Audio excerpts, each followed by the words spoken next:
गया, चलो चालू हो जाओ, अभी बहुत कुछ हो जाएगा। फिर क्या पढ़ा आए थे?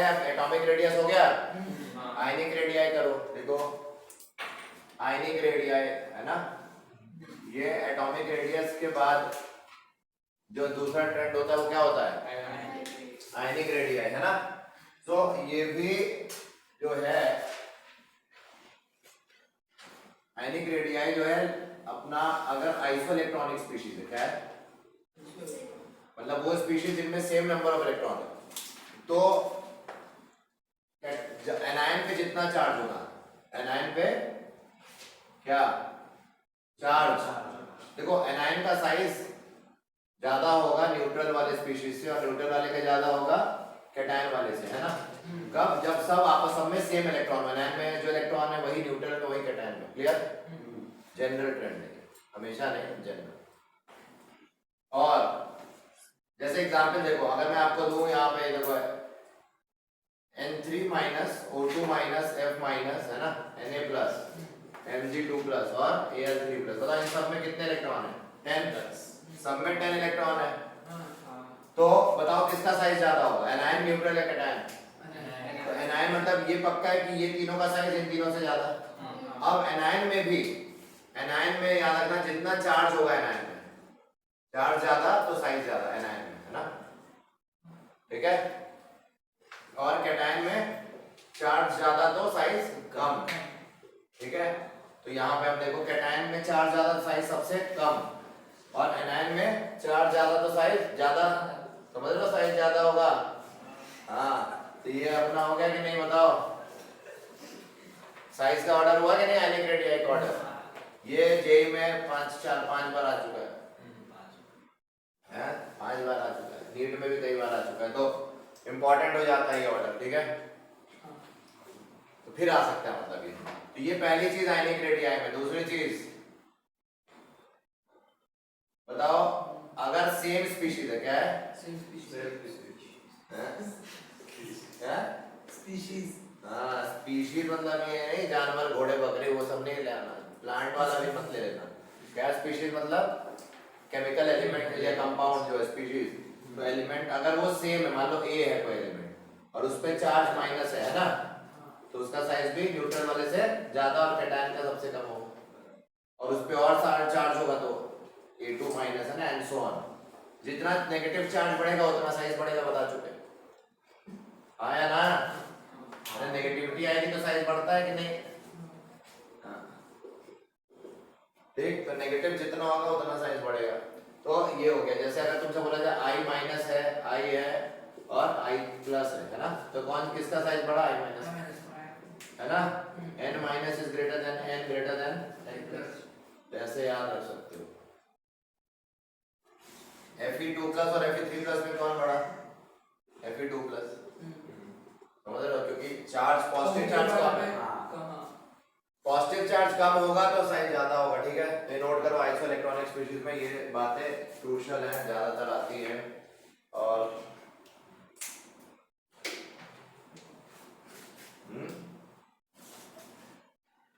ठीक है,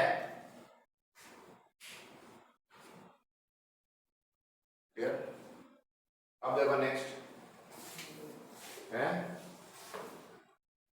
जैसे अगर ये बोले Li प्लस है ना, और क्या था, sodium plus, potassium plus, rubidium plus, cerium plus, इसमें बोले हैं आयनिक रेडियाई कंपेयर करो, तो किसका सबसे ज्यादा आयनिक रेडियाई होगा? लिथियम प्लस का। फिर ये कब? जब गैसियस स्टेट में हो, आयंस की स्टेट में हो, गैसियस, ठीक है। बट अगर लिथियम प्लस एक्वस लिख दिया है तो है, अबे उल्टा लिख दिया है ना, ये देखो ना, इधर होगा ना, ये गैसियस स्टेट में डाउन द ग्रुप क्या होगा? आयनिक साइज बढ़ेगा, शेल बढ़ रहा है ना, तो नॉर्मल ट्रेंड है अपना। बट एक्वस में एक्सेप्शन हो जाएगा। एक्वस में क्या होगा? एक्सेप्शन, समझ रहे हो?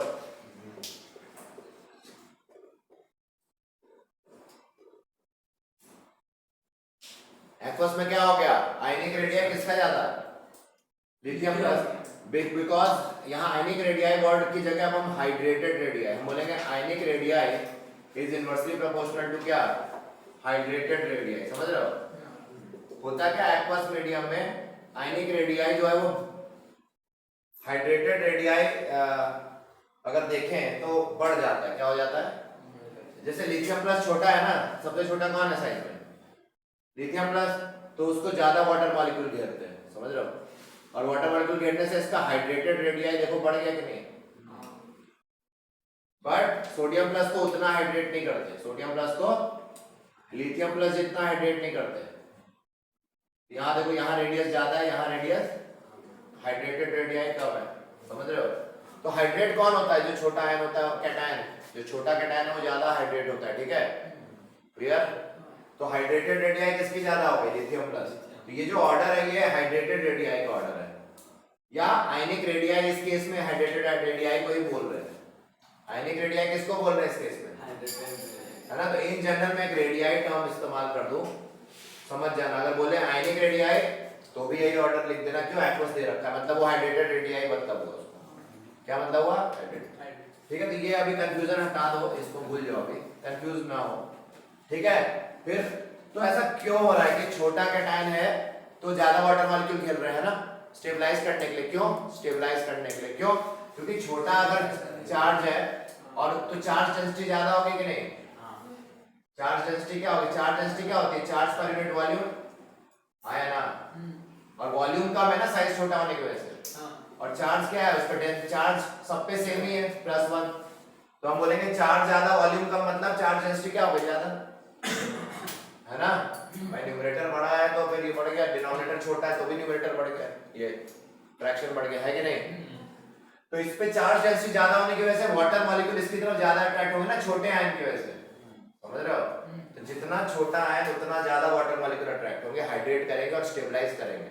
अब कैसे करेंगे हाइड्रेट? ऑक्सीजन, वाटर में क्या होता है? ऑक्सीजन। तो ऑक्सीजन पे डेल्टा नेगेटिव होता है, तो कौन से पार्ट से इसको स्टेबलाइज करेंगे? डेल्टा नेगेटिव से। पॉजिटिव चार्ज को कौन सा पार्ट स्टेबलाइज करेगा वाटर का? डेल्टा नेगेटिव, 2 डेल्टा नेगेटिव जो है ना। क्यों? तो ये चीज हो गई बस, तो नोट कर लो, ये हो गया अपना इसके बारे में। अब से यहाँ देखो F minus Cl minus Br minus और I माइनस, है ना? नॉर्मल ऑर्डर तो तुमको पता है गैसियस में ऐसे ही रहेगा। ये क्या है? आयनिक रेडियाई ऑफ गैसियस में, है ना? अरे डाउन द ग्रुप तो नॉर्मल बढ़ता ही, आयोडीन डाउन द ग्रुप है ना, तो साइज तो बड़ा होगा ही। लेकिन यही अगर हमने एक्वस में कर दिया तो क्या होगा? F माइनस एक्वस क्या होगा? ज्यादा क्या? आयनिक रेडियाई F माइनस की ज्यादा हो जाएगी, समझ रहे हो? तो ऐसा क्यों हुआ? फिर से वही रीजन, क्योंकि इस बार जो नेगेटिव वाला पार्ट है उसको कौन हाइड्रेट करेगा? वाटर का पॉजिटिव पार्ट स्टेबलाइज करेगा। F माइनस को कौन ज्यादा स्टेबलाइज करेगा? कौन करेगा F माइनस को स्टेबलाइज? वाटर का डेल्टा पॉजिटिव पार्ट, वैसे माने कि हाइड्रोजन मॉलिक्यूल, है ना? तो F माइनस ज्यादा हाइड्रेटेड रेडियाई शो करेगा। अब सुनो, इसीलिए F2 जो है, F2 क्या है? Is a good oxidizing agent. क्या? Very powerful oxidizing agent. क्यों? बिकॉज F2 किस में कन्वर्ट होना चाहता है? एक्वस मीडियम में, F माइनस में। क्यों? क्योंकि F माइनस में कन्वर्ट होगा तो क्या होगा? उसकी स्टेबिलिटी क्या होगी F माइनस की? ज्यादा, क्योंकि हाइड्रेट ज्यादा होगा ना, मोर हाइड्रेटेड। और जो चीज हाइड्रेटेड ज्यादा होती है वो क्या होती है? स्टेबल होती है ना। अभी तुम्हें पानी चाहिए होता है कि नहीं लाइफ में? तो हाइड्रा ऐसे इमेजिन करो, जिसको पानी चाहिए वो क्या? स्टेबल है। नहीं पियोगे तो क्या होगा? ठीक है? क्लियर? पानी चाहिए ना, तो मोर हाइड्रेटेड मतलब मोर इज द स्टेबिलिटी, खत्म। क्लियर? इसलिए F2 अपने आप को रिड्यूस करना चाहेगा कि नहीं F माइनस में, तो दूसरे को क्या करेगा? ऑक्सीडाइज, इसलिए it acts as oxidising agent. ठीक है? क्लियर हो गया? नोट कर लो।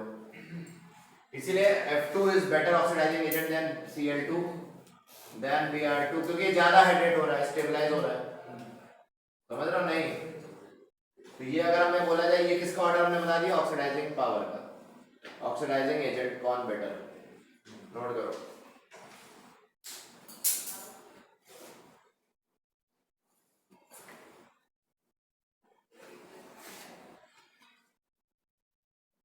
करो करो, लिखो लिखो, मजे करो।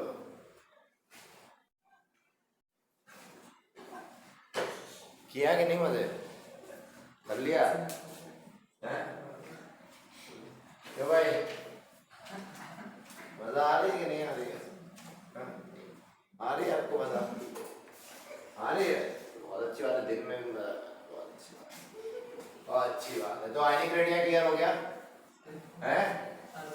अब आ जाओ नेक्स्ट ट्रेंड पे, क्या है? आयनाइजेशन एंथैल्पी है कि नहीं?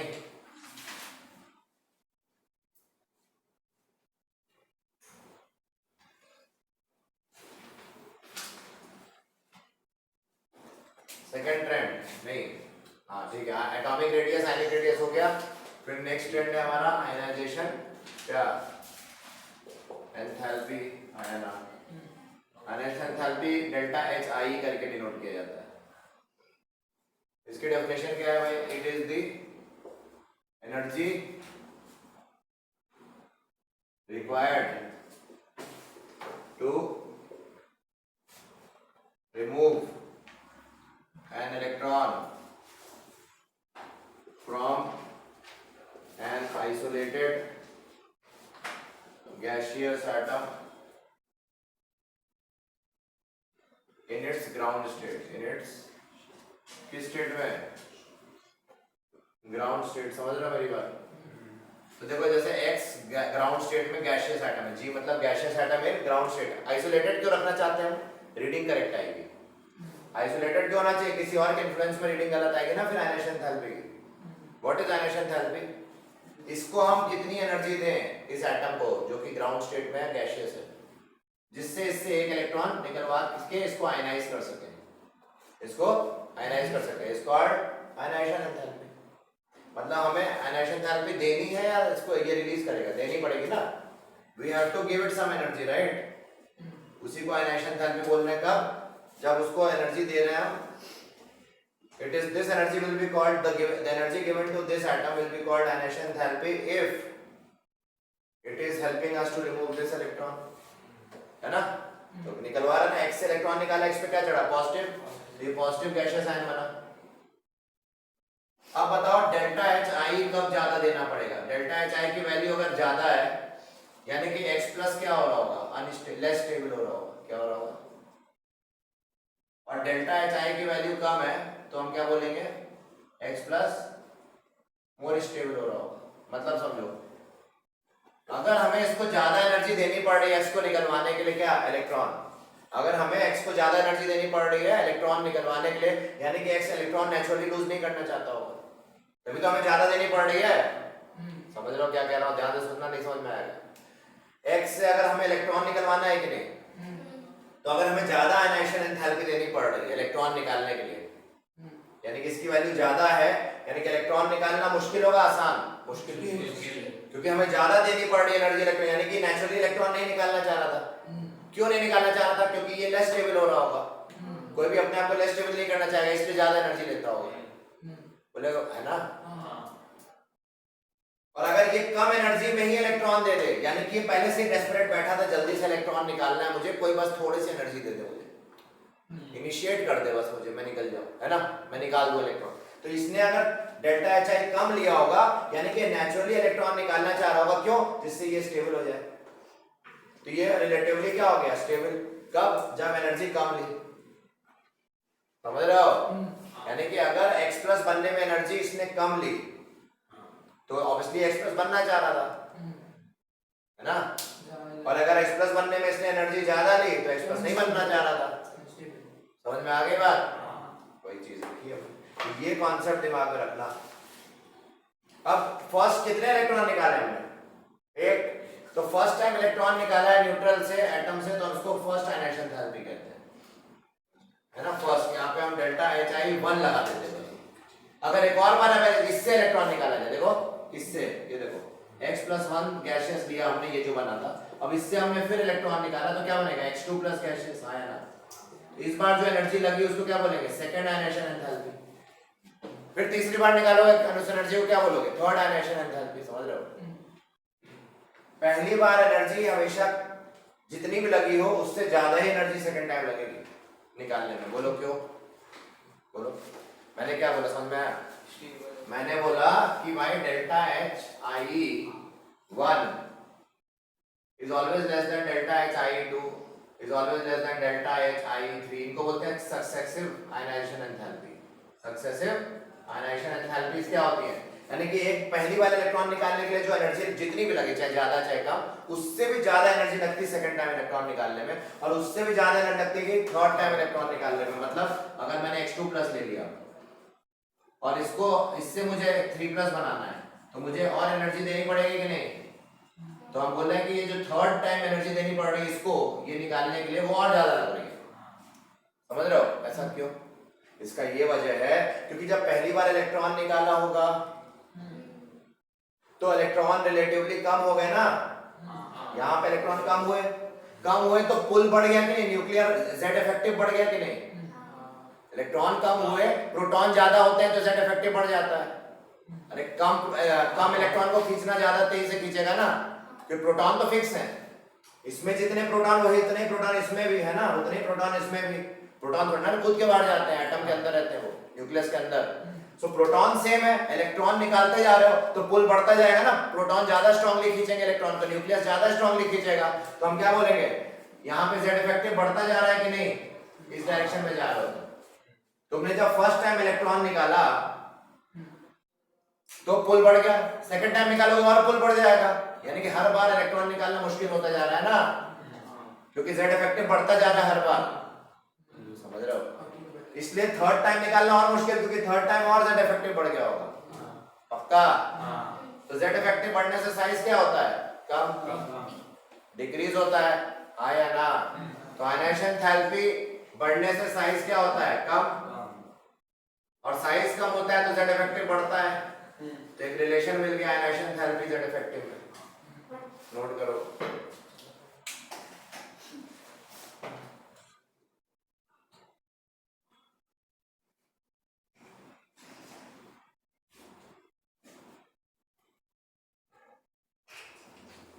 जो भाई कह दे बोला समझ में आ रहा है?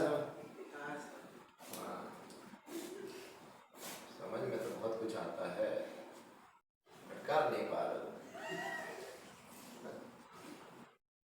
करो ना, कर के उसी में तो मजा है। क्या बोल रहा है? कर लिया बहुत अच्छा।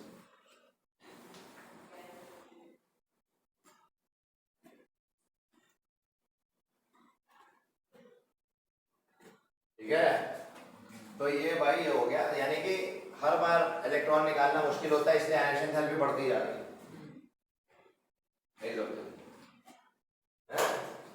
समझे कि नहीं? अबे सांबा, ये देखो मैंने क्या बोला भाई, साला कैसा आदमी है। एक इलेक्ट्रॉन निकाला तुमने, यहाँ पे देखो ये न्यूट्रल था, एक इलेक्ट्रॉन निकाला तो इसमें क्या हुआ? प्रोटॉन ज्यादा हो गया इलेक्ट्रॉन से, तो पुल बढ़ गया कि नहीं? यानी कि जेड इफेक्टिव बढ़ गया। फिर तुमने इससे और इलेक्ट्रॉन निकाला, यहाँ प्रोटॉन और ज्यादा हो गया इलेक्ट्रॉन से, तो ऑल पुल बढ़ गया इधर। तो पुल बढ़ेगा तो और मेहनत लगेगी ना थर्ड टाइम इलेक्ट्रॉन निकालने में, जितना पुल बढ़ेगा उतना मेहनत लगेगी इलेक्ट्रॉन निकालने में, जितना पुल बढ़ाओगे उतनी मेहनत। अब देखो हमने जनरल ट्रेंड क्या बताया? अक्रॉस अ पीरियड, है ना? अक्रॉस अ पीरियड मतलब left to right. Ionization enthalpy क्या होती है? बढ़ती है। क्यों? क्योंकि साइज कम होता है, मतलब जेड इफेक्टिव बढ़ रहा है ना। अरे प्रोटॉन बढ़ते हैं ना लेफ्ट टू राइट, जेड बढ़ता है ना, इफेक्टिव न्यूक्लियर चार्ज बढ़ता है क्योंकि साइज कम हो रहा है, पुल बढ़ता है ना, तभी तो साइज कम होता है। और साइज कम तो आयनाइजेशन एंथैल्पी, साइज कम मतलब अट्रैक्शन ज्यादा हो गया होगा, साइज कम मतलब ज्यादा, अट्रैक्शन ज्यादा तो ज्यादा एनर्जी लगेगी कि नहीं निकालने के लिए? इलेक्ट्रॉन को ज्यादा एनर्जी लगेगी कि नहीं निकालने के लिए? हाँ या ना? हाँ। और टॉप टू बॉटम बताओ, है पूरा टॉप टू बॉटम मतलब क्या? Up and up to down है, डाउन द ग्रुप है ना। टॉप टू बॉटम मतलब क्या हुआ? Down the group. हाँ, down the group. Ionization enthalpy क्या होती है? डिक्रीजेस। क्यों? शेल बढ़ रहा है, शेल बढ़ेगा तो क्या होगा? साइज बढ़ेगा कि नहीं? साइज बढ़ेगा, इफेक्टिव न्यूक्लियर चार्ज क्या हो जाएगी? कम। हाँ या ना? देख लो। इसलिए मेटल से इलेक्ट्रॉन निकालना आसान होता है। क्यों? क्योंकि उनका साइज ज्यादा, तो उनमें पुल कम है ना ऑलरेडी। साइज बड़ा होगा तो न्यूक्लियस से इलेक्ट्रॉन दूर हो जाएंगे कि नहीं? वैलेंस इलेक्ट्रॉन, न्यूक्लियस से वैलेंस इलेक्ट्रॉन क्या हो जाएगा? दूर। तो आसान हो जाएगा ना इलेक्ट्रॉन निकालना। तो साइज बढ़ने पे आयनेशन एंथैल्पी कम लगेगी क्योंकि आसानी से इलेक्ट्रॉन दे देगा, है ना। अबे आयनेशन एंथैल्पी बताया था ना क्या होती है, E infinity minus En Bohr's model में। इलेक्ट्रॉन को उस पर्टिकुलर nth ऑर्बिट से इंफिनिटी तक भेजना, मतलब फर्स्ट ऑर्बिट, सॉरी En नहीं given, first orbit of hydrogen atom से अगर हम इंफिनिटी पे इलेक्ट्रॉन को निकाल दें तो जो डिफरेंस आता है उसी को तो आयनेशन एंथैल्पी कहते थे बोर मॉडल के हिसाब से। रिवाइज करो, रिवाइज।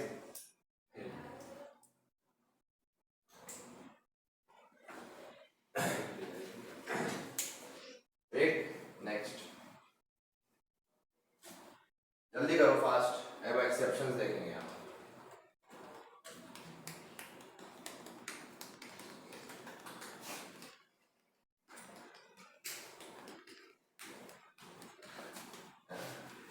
ठीक है,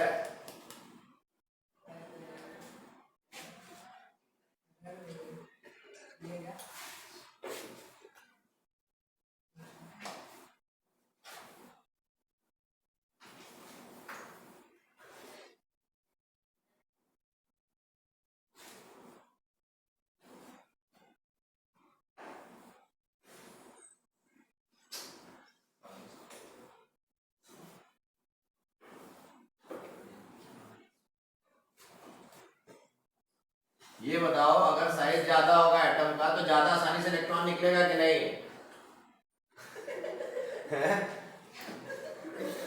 ये तो ऑब्वियस है ना। अरे एटम का साइज मान लो इतना बड़ा, तो इलेक्ट्रॉन यहाँ पे क्या पुल, इतनी ज्यादा पुल हो पाएगा? नहीं। तो इफेक्टिव क्या हो गया, कम हो गया ना। तो इसकी थोड़ी सी एनर्जी दोगे, यानी कि आयनेशन एनर्जी कम भी दिया तो आराम से निकल जाएगा कि नहीं? भाई अगर ये बड़ा है तो इसको निकालना क्या है, आसान, समझ लो ना। नहीं समझे? फील आ गई? फील लो, फील में ही सब कुछ है दुनिया में। जो फील नहीं कर सकता वो कुछ नहीं कर सकता। नहीं,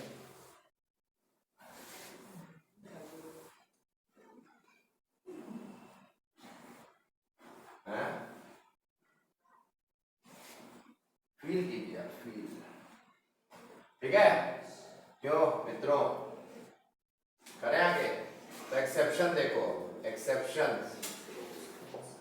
आयनाइजेशन एंथैल्पी में ऑर्डर में एक्सेप्शन। हम क्या सोच रहे थे, across a period ionization enthalpy क्या होती है, बढ़ती है ना। बट जब तुम लिथियम क्या आता है, ली बकनॉफ आता है ना, है ना। यहाँ पे हम क्या एक्सपेक्ट कर रहे थे कि ये ऑर्डर होगा कि नहीं, हम ये एक्सपेक्ट कर रहे हैं, बट ऐसा नहीं हुआ। हम ऑर्डर क्या एक्सपेक्ट कर रहे हैं कि भाई across a period ionization enthalpy बढ़ जाए, बट ऐसा नहीं हो रहा। क्यों? ऑर्डर देखो पहले क्या हो जाता है असली में।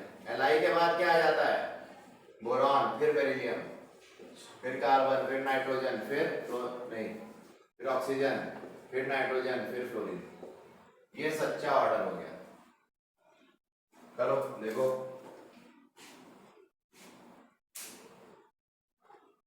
नियॉन तो यहाँ होगा, मैंने नियॉन नहीं लिखा, नियॉन तो यहाँ होगा है ना। इस ऑर्डर को गलत बताया और इस ऑर्डर को मैंने सही बताया। क्यों ऐसा?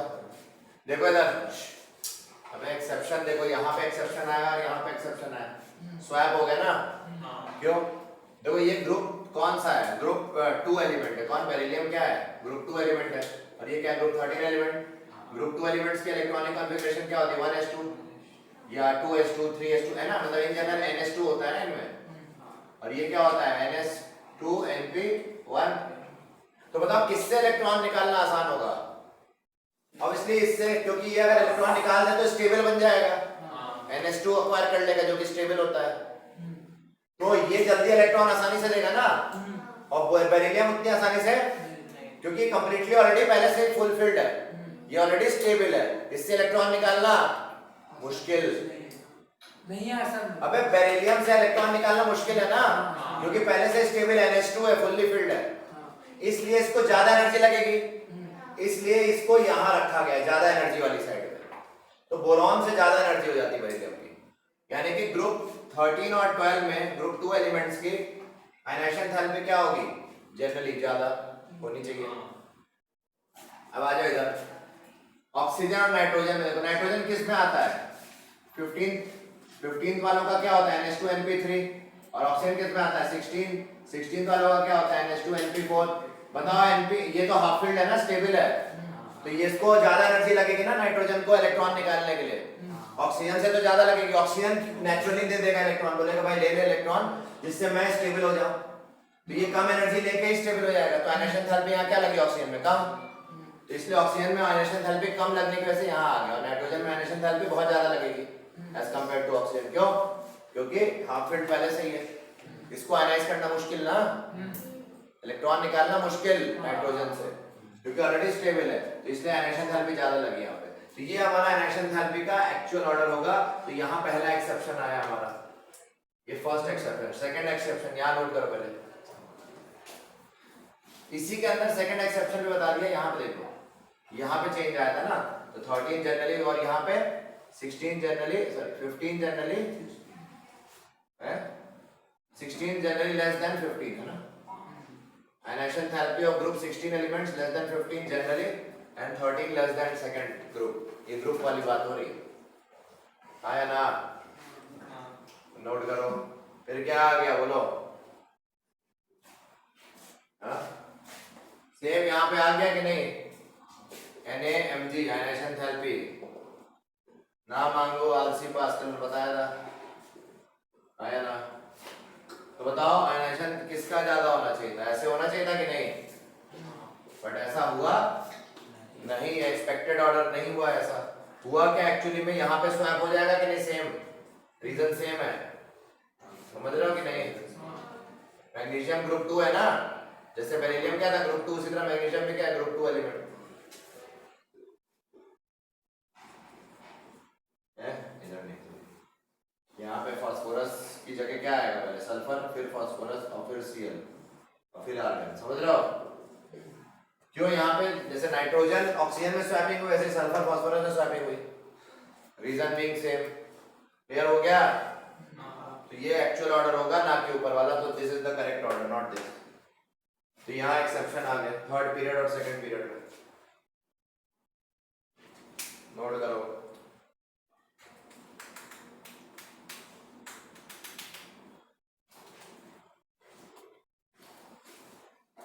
एक नोट लिख सकते हो, नोबल गैसेस हैव हाईएस्ट क्या, Nobel gases have highest ionisation enthalpy in their respective period, highest ionization enthalpies in their respective क्या period।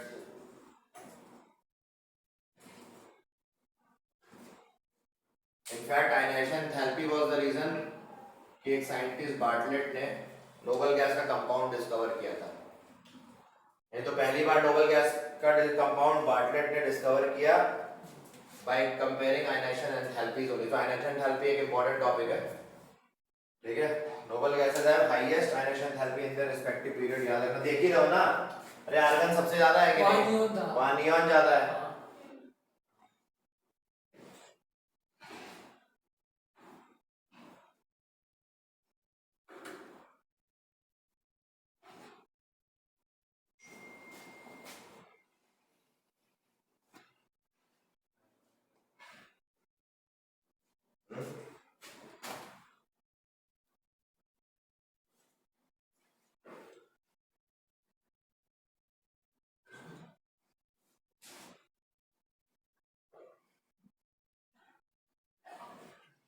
तो भाई समझ में आ रहा है नहीं,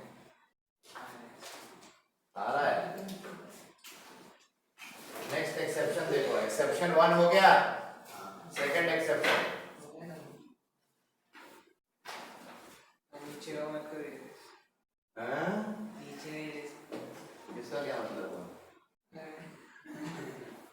तब तो खत्म हो जाओगे तुम।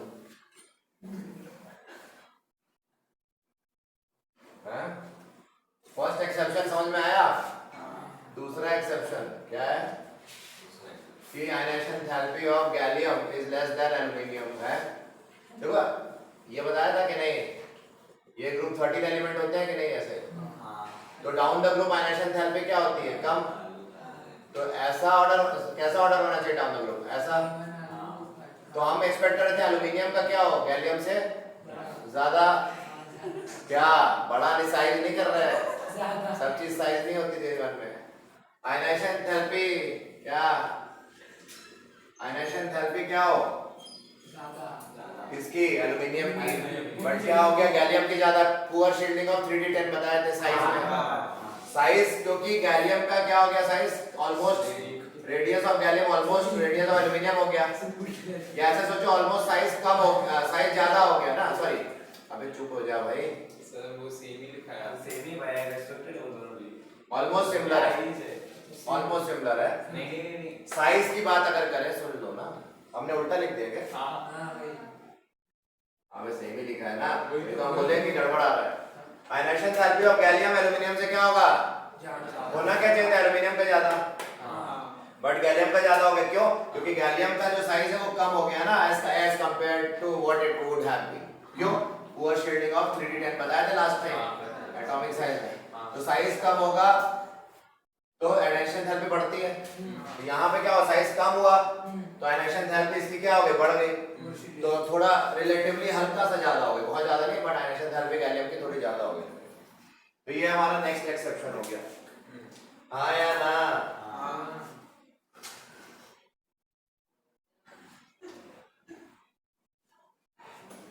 एक और एक्सेप्शन देखो, एक सेकंड ना sir,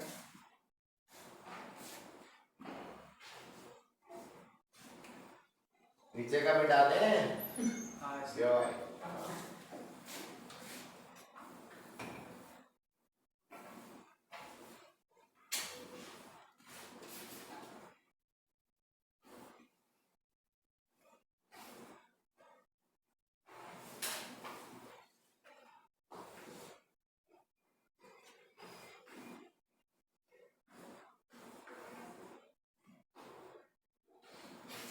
third exception, 3d series, 4d series और 5d सीरीज एलिमेंट बताया था, स्कैंडियम वाली रो जिंक तक है ना, 4d सीरीज में हाँ पैलेडियम तक लेंथ है ना, La से क्या Pt तक, Hg है, जिंक कैडमियम मरकरी आता है ना, तो 3d 4d 5d सीरीज है कि नहीं, तो इसमें हम डाउन द ग्रुप जा रहे थे, साइज क्या हो रहा था, बढ़ना चाहिए, तो यहाँ से यहाँ तो बड़ा 4d का ज्यादा हुआ, पर 5d और 4d के एलिमेंट्स में La के बाद सबके साइजेस क्या आने लगे, यहाँ पे जिरकोनियम और यहाँ पे हैफनियम का है ना, लैंथेनाइड कॉन्ट्रैक्शन बताए थे, सो लैंथेनाइड कॉन्ट्रैक्शन के कारण क्या हो रहा था, पहले हमने देखा था कि ऑल एलिमेंट्स आफ्टर लैंथेनम उनकी साइजेस क्या हो रही थी 5d सीरीज में ऑलमोस्ट सेम हो रही थी, किससे 4d सीरीज वालों से, आया ना, और 4d सीरीज वालों की तो नॉर्मली 3d से ज्यादा थी ही, तो साइज किसकी कम हो गई नेचुरली 5d वालों की, तो 5d वालों की साइज अगर कम हो गई तो आयनाइजेशन थेरेपी क्या होगी, ज्यादा, तो 5d सीरीज वालों की 4d से ज्यादा हो गई, देखो सही लिखे हैं, 5d वालों के एब्रप्टली क्या हो गई आयनाइजेशन थेरेपी 4d से ज्यादा, या ऐसे इसको ढंग से लिखें तो 3d पहले आएगा फिर 4d आएगा, ये आयनाइजेशन थेरेपी का ऑर्डर आ गया, ये हमें याद रखना है, it is due to lanthanide contraction, it is due to, भाई साइज क्या हो गया 5d वालों का हम एक्सपेक्ट करते थे ज्यादा होना चाहिए, पर आया क्या कम, क्योंकि लैंथेनाइड कॉन्ट्रैक्शन के कारण FF से लेकर ऑनवर्ड्स, सो 5d का अगर साइज कम हुआ तो आयनाइजेशन थेरेपी क्या हो गई 5d वालों की ज्यादा, किससे ज्यादा हो गई 4d वालों से तो ज्यादा हो ही गई, और 3d वालों से भी ज्यादा हो गई, इतनी ज्यादा कॉन्ट्रैक्शन हुआ कि 3d वालों से भी ज्यादा हो गई, तो ये बड़ी अजीब बात, तो 5d then 3d then 4d, ठीक है, ये रटना है तुम्हें, तो ये भी एक्सेप्शन है, एक्सपेक्ट क्या कर रहे थे हम, एक्सपेक्टेड क्या था, आयनाइजेशन थेरेपी का एक्सपेक्टेड हो रहा था 3d greater than 4d than 5d, right, क्योंकि down the group ionization therapy decreases, तो हम एक्सपेक्ट ये कर रहे थे, बट ऐसा हुआ नहीं, हुआ क्या, क्लियर,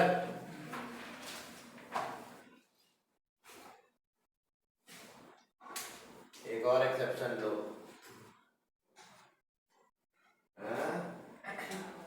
किचकिच दूर करोगे, ग्रुप 13 एलिमेंट्स के अंदर आयनाइजेशन थेरेपी का ट्रेंड, बोरॉन के बाद देखो बताओ हम क्या एक्सपेक्ट कर रहे हैं, एक्सपेक्टेड ऑर्डर क्या है, आयनेशन एंथैल्पी का एक्सपेक्टेड ऑर्डर बताओ भाई। Down the group ionisation enthalpy decreases, तो हम क्या एक्सपेक्ट कर रहे थे कि बोरॉन का सबसे ज्यादा, फिर एल्युमिनियम, फिर गैलियम, फिर इंडियम, फिर थैलियम आया ना, ये एक्सपेक्ट कर रहे हैं क्योंकि down the group ionisation enthalpy decreases बताया ना, तो यहां से यहां जा रहे हैं तो मतलब हम एक्सपेक्ट ये कर रहे हैं। बट ऐसा हुआ क्या हुआ सही में एक्चुअली, तो बड़ी अजीब बात हुई। अजीब में हुआ कि B T L G A L and I, देखो कितना अजीब ऑर्डर हो गया, ये हुआ असली में। तो ऐसा क्यों हुआ, देखो टीएल उठ के कहां चला गया, यहां चला गया, और जीए भी उठ के कहां चला गया, यहां पे एल नीचे आ गया, ऐसे सोचो, एल कहां चला गया, इधर, यही हुआ ना, समझ रहे हो। तो ऐसा क्यों हुआ, यहां तो तुमने अभी जस्टिफाई किया भाई, एल क्यों कम हो गया, एल का नीचे क्यों आया, आना पड़ा जीए से, क्योंकि गैलियम की आयनेशन एंथैल्पी ज्यादा अभी हमने बताई, क्योंकि साइज कम हो गया था पुअर शील्डिंग की वजह से, ये तो बता दिया था ना अभी। तो ये तो समझ में आ गया कि हाँ भाई यहाँ पे ये क्यों हुआ, ये तो हमें समझ में आ गया, क्योंकि गैलियम का आयनेशन बड़ा होना चाहिए, है ना, ये तो हमने बताया था। बट टीएल क्यों यहाँ पे आ गया, यहाँ से कूद के देखो सीधा टीएल कहाँ जंप मार गया, इधर मार गया इतना ज्यादा, क्यों, लैंथेनाइड कॉन्ट्रैक्शन, क्या क्योंकि टीएल में क्या हो रहा होगा, टीएल भी तो उसी ग्रुप में आता है, पीरियड में आता है लैंथेनम के, तो एलए के बाद जितने भी एलिमेंट उनमें 4 है, फोल्डिंग की क्या हो जाएगी, पुअर शील्डिंग होगी कि नहीं, तो उसके कारण इसका साइज क्या हो जाएगा, पुअर शील्डिंग के कारण साइज क्या होता है, कम, आयनेशन एंथैल्पी कुछ ज्यादा ही अब्रप्टली बढ़ जाएगी, तो इसलिए ये जंप मार देता है यहाँ पे। तो बोरॉन के बाद इतना हाई हो जाता है कि बोरॉन के बाद टीएल आ जाता है, ठीक है, इजी, नोट कर लो, रट लेना, ये बहुत इंपॉर्टेंट। नहीं तो इसके लिए डब्लू बनाया गया, डब्लू से याद कर सकते हैं, ऐसा डब्लू, ऐसा डब्लू बना लोगे, देखो इधर, ये देखो, ये डब्लू का ये एंड और ये एंड एक दूसरे के जस्ट नीचे होना चाहिए, ठीक है, बी और टीएल नॉर्मल बनाओ ना भाई, यही तो बनाते हो, हाँ या ना, देख लो। तो बताओ सबसे ज्यादा आयनेशन एंथैल्पी किसकी, फिर देखो तुमने लिखा नॉर्मल ऑर्डर में, B A L G A I N T L, तुमने लिखा इसी ऑर्डर में, लेकिन इसमें तुमने डब्ल्यू इस तरह से बनाना है कि ये लेवल देखो, एनर्जी लेवल सबका अलग अलग है ना, मतलब आयनेशन एंथैल्पी सब में अलग अलग लगी कि नहीं, तो किसमें सबसे ज्यादा लगी, बोरॉन, फिर इसीलिए बोरॉन टीएल जी फिर एएल, और फिर इधर रटने का आसान तरीका डब्ल्यू बना के याद कर लो।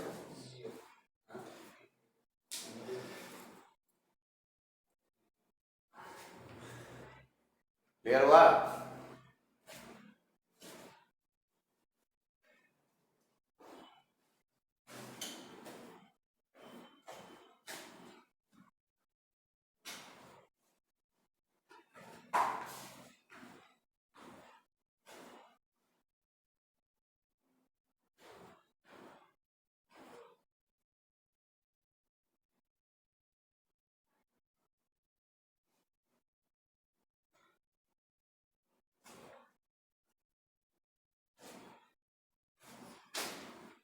एक और एक्सेप्शन है, कितने हो गए, 4 हो गए, 5 कॉइनेज मेटल्स,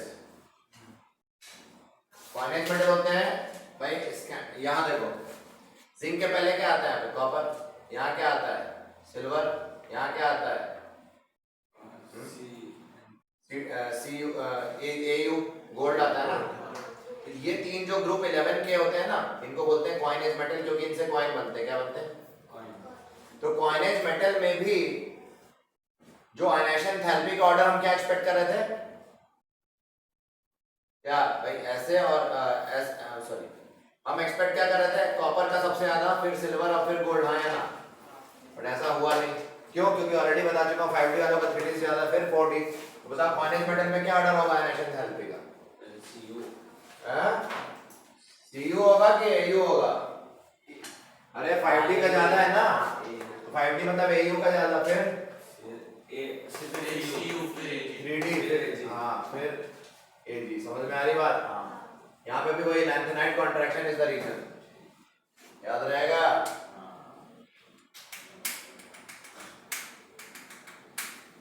सेम रीजन यहाँ पे भी, जिंक कैडमियम मर्क्यूरी में भी सेम रीजन क्या है आयनाइजेशन एंथैल्पी का, मर्क्यूरी फिर जिंक फिर कैडमियम, समझ रहे हो? तो ये आयनाइजेशन एंथैल्पी का ऑर्डर ये भी अपने को 6 बता दिया, ये होना चाहिए, ठीक है, ये होगा, ये भी रट लेना। ये सेम रीजन है, रीजन सेम है, मतलब इन्हीं के अंदर आ रहा है ये सब, है ना? ये जो बताया था ना, इसी के अंडर में तुम कंपेयर करके, अगर तुमको पीरियोडिक टेबल याद है तब तुम कर सकते हो। आयनाइजेशन एंथैल्पी भी हमने काफी हद तक कर ली, नोट करो पहले।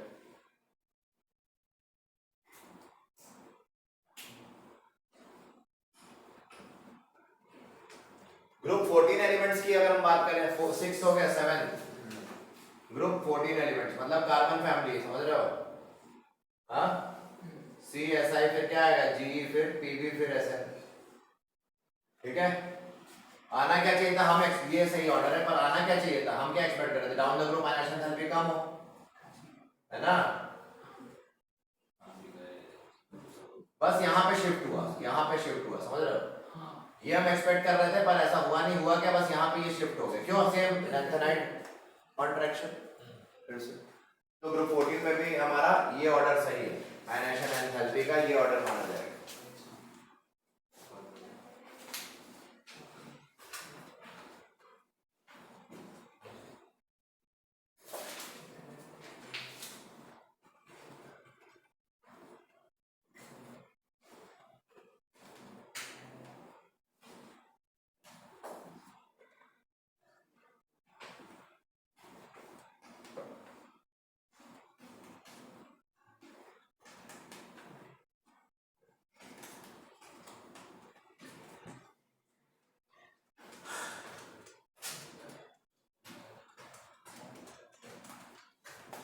लिख लिए, मिटा दें?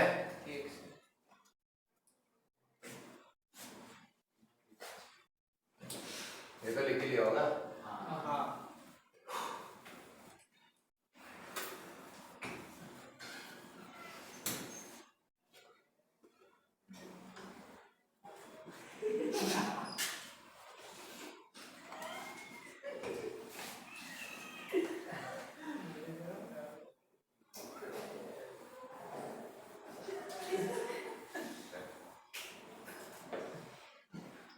क्यों भाई, समझ में आया? ठीक है, अब हम बात करें, अगर लिखो एक नोट लिखो, if the difference in ionization enthalpy, चुपचाप रहो, देखो, if the difference in ionization enthalpies मतलब IE2 माइनस है ना, सेकंड और फर्स्ट के बीच में, is greater than 16 electron volt पर एटम, इज ग्रेटर देन क्या, 16 electron volt per atom, then +1 oxidation state, is stable, is considered stable। और दूसरा note, if difference is less than 11 electron volt per atom, then +2 oxidation state is stable, then +2 oxidation state is stable, याद रखना।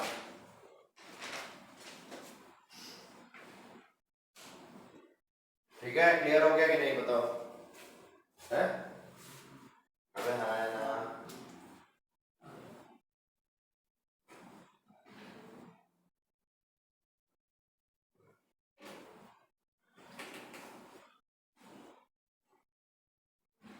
Kilo joule में electron volt को convert करोगे, कैसे करोगे?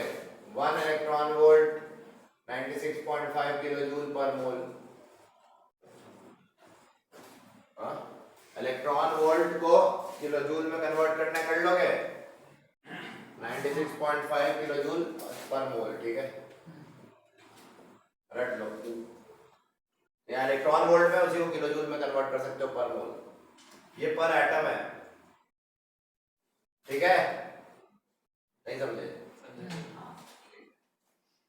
जैसे एग्जांपल लेते हैं, मैग्नीशियम है, मैग्नीशियम के लिए जो डिफरेंस है I2 माइनस I1 का, वो 7.4 इलेक्ट्रॉन वोल्ट है ना? मैग्नीशियम के लिए second ionization enthalpy minus first ionization enthalpy का डिफरेंस कितना है? 7.4 इलेक्ट्रॉन वोल्ट पर एटम। तो बताओ Mg+1 में स्टेबल रहना चाहेगा या +2 में? बताओ ये किसके किससे लेस है? 7.4 11 से तो कम है, तो देयरफॉर Mg में कौन सी ऑक्सीडेशन स्टेट स्टेबल होगी? 2, इसीलिए Mg 2+ में ज्यादा स्टेबल होता है, Mg +1 में उतना स्टेबल नहीं हो सकता। समझ में आया? मतलब फर्स्ट टाइम एनालाइज करो, सेकंड टाइम एनालाइज करो। हमने बताया था सेकंड एनालाइजेशन एंथैल्पी हमेशा बड़ी आएगी कि नहीं? तो ये ज्यादा बड़ी वैल्यू माइनस छोटी, जब इन दोनों का डिफरेंस लोगे, अगर वो इतना आ गया, इससे कम आ गया 11 इलेक्ट्रॉन वोल्ट से, तो वो चीज उस स्टेट में स्टेबल +2 में। अगर ज्यादा आ गया इससे नहीं समझे?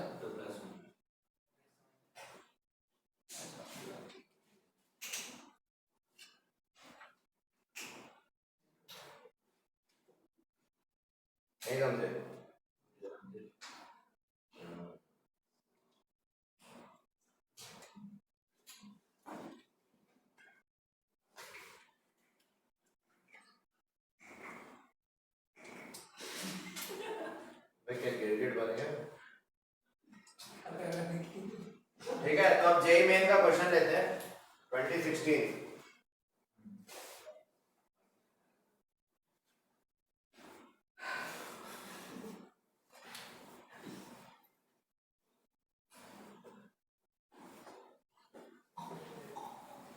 मत करो यार डिस्ट्रैक्ट, मत करो यार, मत करो डिस्ट्रैक्ट।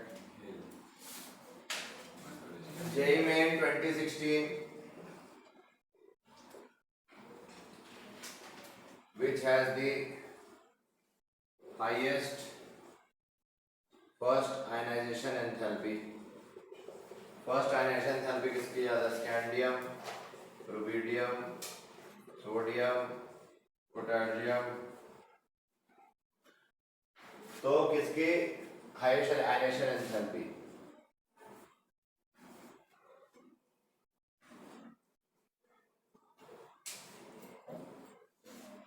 बताओ जरा। स्कैंडियम का देखो, सोडियम के नीचे आता है पोटेशियम, फिर आता है रुबिडियम, और फिर यहाँ पे क्या आता है? कैल्शियम, फिर स्कैंडियम यहाँ आता है ना। तो अक्रॉस द पीरियड क्या होता है? आयनाइजेशन एंथैल्पी बढ़ती है, डाउन द ग्रुप डिक्रीज। तो ये पक्का है कि सोडियम का ज्यादा होना चाहिए रुबिडियम से, और है ना, और इसका ऐसा होना चाहिए कि नहीं? तो अब प्रॉब्लम आ रही सोडियम को ज्यादा माने या स्कैंडियम को, है ना। तो लास्ट इलेक्ट्रॉन सोडियम का किस में जाता है? 3s1 में, और स्कैंडियम में किस में जाता है? 3d1 में। पास कौन है? s ज्यादा पास होता है, फिर p पास होता है, फिर d है ना, न्यूक्लियस से। तो ज्यादा स्ट्रांगली फुल्ड कौन होगा?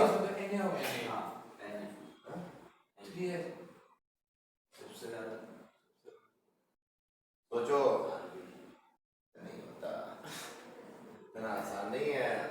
बताओ क्या होगा? Which has highest first ionization, मतलब पहली बार इलेक्ट्रॉन निकालना। अब ये भी छोड़ो, ये तो बात की बात, ये भी नहीं लग रहा। स्कैंडियम में 3d1 4s2 होता है, और सोडियम में 3s1 होता है। तो इससे इलेक्ट्रॉन निकालना फर्स्ट टाइम आसान रहेगा ना। अरे 3s1 निकल जाए तो 3s0 हो जाएगा, यानी कि 2p6 इससे पहले आता है, स्टेबल हो गया। बट स्कैंडियम से जब तुम एक इलेक्ट्रॉन निकालोगे तो ऑलरेडी वो 4s से निकाल लोगे स्टेबल जो था। नहीं समझे? स्कैंडियम से तुम फर्स्ट टाइम इलेक्ट्रॉन निकालोगे तो 4s ऑलरेडी फुलफिल्ड है कि नहीं? नहीं समझे? तो उससे इलेक्ट्रॉन निकालना मुश्किल होगा, तो ज्यादा एनर्जी लगेगी स्कैंडियम में। समझ में आ गया?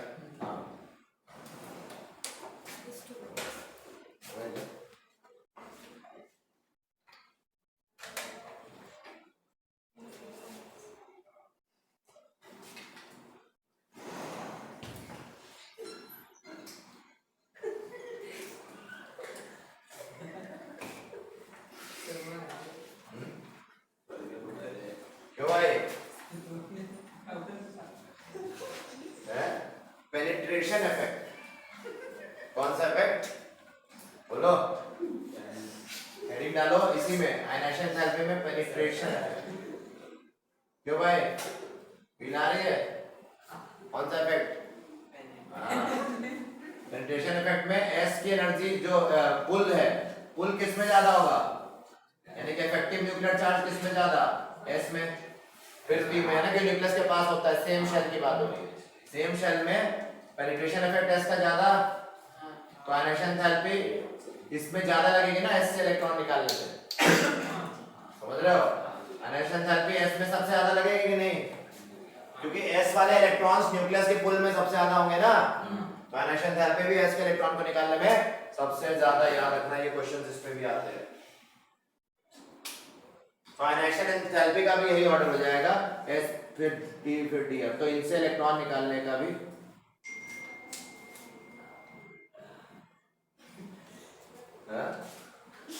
क्यों भाई?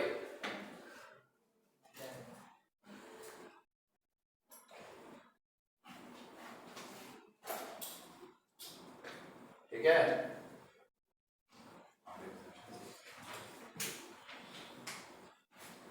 नोट कर लो।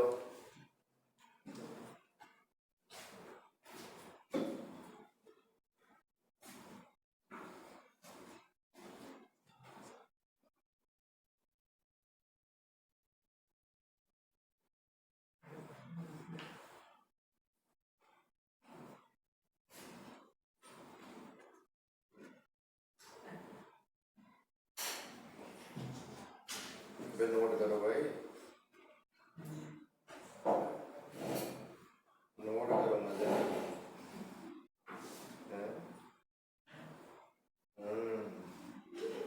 इसी बात पे ये देखो क्वेश्चन देखो,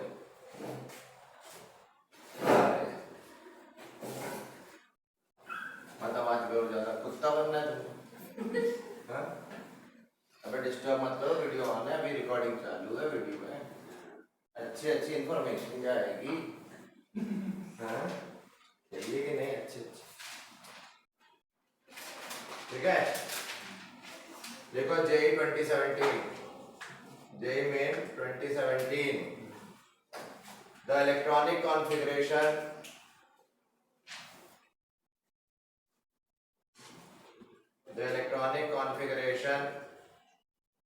with the highest ionization enthalpy, is argon 3d10 4s2 4p3, neon 3s2 3p1, neon 3s2 3p3, neon 3s2 3p2। बोल क्या रहे हैं बताओ कि इनमें हाई ज्यादा इलेक्ट्रॉन एंथैल्पी किस में लगी, मतलब किस इलेक्ट्रॉन को निकालना ज्यादा मुश्किल, ये तो पूछ रहे हैं। हाईएस्ट आयनाइजेशन एंथैल्पी मतलब किस में ज्यादा मुश्किल से इलेक्ट्रॉन निकलेगा, है ना? तो ये तो पक्का हो गया कि भाई अगर हम इस पे बात करें चारों में, तो इसमें तो लास्ट इलेक्ट्रॉन किस में गया है? 4p3 में है, और 4p3 तो ऑलरेडी दूर होगा ना न्यूक्लियस से, तो इसमें तो इलेक्ट्रॉन इतनी आसानी से निकल जाएगा, है ना? इसमें इलेक्ट्रॉन उतनी मुश्किल से नहीं निकलेगा जितना इन सब में, समझ रहे हो? या ऐसे सोचो, पहले इसको भूल जाओ, यहाँ देखो 3p है कि नहीं, और यहाँ 3p2, 3p1 3p2 में इलेक्ट्रॉन आराम से निकल जाएगा, तो ये तो हो नहीं सकता। ये मतलब इनमें आयनाइजेशन एंथैल्पी कम लगेगी ना, क्योंकि ये 3p1 बोलेगा ठीक है भाई ले लो इलेक्ट्रॉन, हमें कौन, हम तो चाहेंगे 3p1 निकल जाए, स्टेबल हो जाएगा, 3p0 3s2 हो जाएगा ना, तो ये तो नेचुरली इलेक्ट्रॉन देना चाह रहा, तो आयनाइजेशन एंथैल्पी यहाँ बहुत ही कम लगेगी। यहाँ पे भी अगर निकल जाए इलेक्ट्रॉन तो इतना कोई दुखी है नहीं, यहाँ पे भी कम, यहाँ बहुत कम, यहाँ थोड़ी कम। इन दोनों में आप कंपेयर करो, अब ये 3p3 पास है ना न्यूक्लियस के ज्यादा, और हाफ फील्ड भी है, हाफ फील्ड भी है ना, और ये भी हाफ फील्ड है, पर ये दूर है, और हाफ फील्ड होके पास होगा तो मुश्किल से निकलेगा ना, ये हाफ फील्ड ऑलरेडी स्टेबल है, ऊपर से पास भी है न्यूक्लियस के ज्यादा, तो आयनाइजेशन एंथैल्पी यहाँ पे बहुत ज्यादा होगी कि नहीं? यहाँ पे ठीक होगी, चलो मानते हैं ज्यादा होगी, क्योंकि पर ये न्यूक्लियस से दूर है ना, तो उतना ज्यादा आयनाइजेशन एंथैल्पी नहीं हुई जितना इस पे हुई, मतलब इसको निकालने में ज्यादा मुश्किल आएगी कि नहीं? तो आंसर हो गया सी, ठीक है, नोट करो, बस लाइफ सेट है। इजी है कि नहीं? समझ में आ रहा है? कॉम्प्लिकेटेड है, इट्स कॉम्प्लिकेटेड क्यों भाई? इट्स कॉम्प्लिकेटेड, ठीक है, बाकी नेक्स्ट क्लास करेंगे।